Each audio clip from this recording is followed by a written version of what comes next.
क्या है आपकी खुशी का मूल मंत्र? किस तरह से आप जीवन में खुश रह सकते हैं? कहीं आपने अपनी खुशियों की चाबी किसी और के पास तो नहीं रख छोड़ी है? या फिर आपकी खुशियों का ताला केवल और केवल आपकी चाबी से ही खुलता है? जी हां, आज इसी विषय पर बात करूंगी।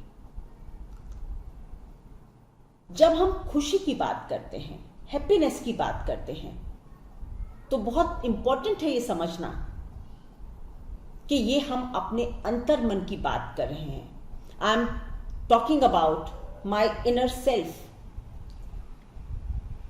क्योंकि हैप्पीनेस हो, डिससेटिस्फैक्शन हो, एंगर हो, ये सब हमारे अंदर उत्पन्न होते हैं, ये सब हमारे कोर बिहेवियर है। तो जब ये सब हमारे अंदर से ही उत्पन्न होते हैं, तो क्यों ना हम अपने आप से अपना रिश्ता इतना मजबूत करें कि कोई भी बाहरी इन्फ्लुएंस हमारे अंतर्मन को, हमारे इनर सेल्फ को डिस्टर्ब ना कर पाए। तो खुश रहने का पहला मंत्र है कि आप अपने आप से अपना रिश्ता सबसे मजबूत बनाएं। जी हां, इस दुनिया का कोई भी रिश्ता, चाहे वो मां का हो, पिता का हो, पत्नी का हो, बॉस का हो, आपका आपसे जो रिश्ता है उससे बड़ा नहीं होना चाहिए। कोई भी आउटर इन्फ्लुएंस जब आपकी हैप्पीनेस को इफेक्ट करने लगे, तो आप समझ जाइए कि आप अपने आप से मजबूत रिश्ता नहीं बना पाए हैं। नंबर 2, दूसरा मंत्र खुश रहने का है कि अपनी लाइफ से एक्सपेक्टेशंस को गुड बाय कह दीजिए। यह आपने बहुत बार सुना होगा। जो मैं बात कह रही हूं वो आपने कई बार सुनी होगी, लेकिन what I am saying is a little, एक छोटे से ट्विस्ट के साथ कह रही हूं। जब मैं ये कह रही हूं कि आप अपनी लाइफ से एक्सपेक्टेशंस को गुड बाय कह दीजिए, ये सब काम सीक्वेंस में होंगे। सबसे पहले जब आपका अपने से रिश्ता स्ट्रांग होगा, तो आप ऑटोमेटिकली दूसरों से एक्सपेक्टेशंस कम करते हैं। तो क्या करना है कि आपको अपने से रिश्ता स्ट्रांग करना है। नंबर 2, आपको एक्सपेक्टेशंस अपने जीवन में धीरे धीरे कम करनी है। I know we all are humans, और हम सभी को कभी ना कभी अपेक्षाएं, एक्सपेक्टेशंस, फेवर अच्छे लगते हैं, पैम्परिंग अच्छी लगती है। लेकिन ये मानकर चलिए कि ये कहीं ना कहीं हमारे संताप का कारण बनती है। चलिए, अगर आप इतने इवॉल्व अभी नहीं हैं, आपका सोल अभी उतना इवॉल्व नहीं हुआ है कि आप एक्सपेक्टेशंस को गुड बाय कह पाएं, तो तीसरा काम क्या कर सकते हैं? कम्युनिकेशन, संवाद स्थापित कीजिए। कभी भी आप अपने अंदर, अपने मन में किसी और के बारे में, या आप किसी और से क्या एक्सपेक्ट करते हैं, ये अपने अंतर मन में मत रखिए।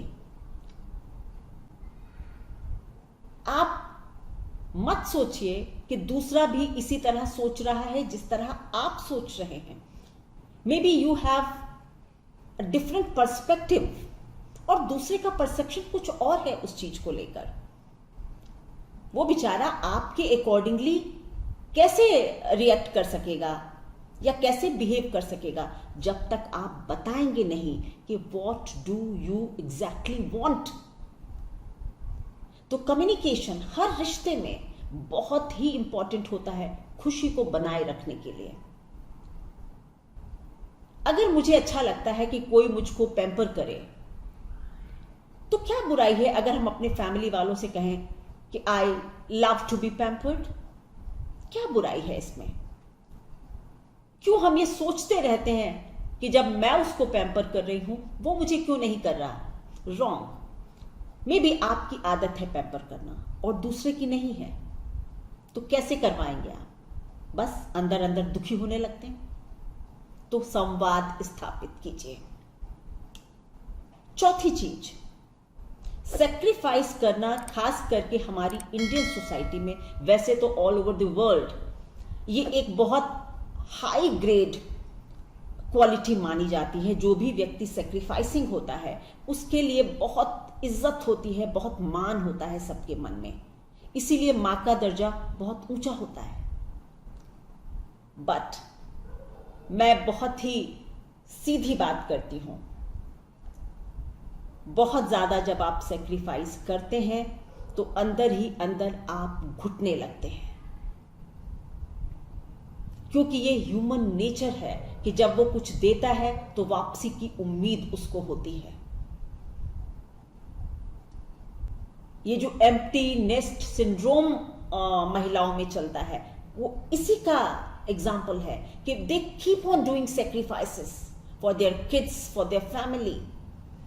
लास्ट में क्या होता है, and they have never discussed with anyone कि भाई मैं तुम्हारे लिए इतना त्याग कर रही हूं तो मैं भी बदले में थोड़ा सा तुमसे कुछ चाहती हूं। यह संवाद कभी नहीं हुआ था, केवल सैक्रिफाइस हुआ था बिकॉज आपका भले ही आप चाह रहे थे या नहीं चाह रहे थे। सो आई वुड से कि आप अपने आसपास अपने लिए एक बाउंड्री बनाएं, एक लाइन ड्रॉ कीजिए कि इससे आगे जाकर मैं सैक्रिफाइस नहीं कर सकता या नहीं कर सकती।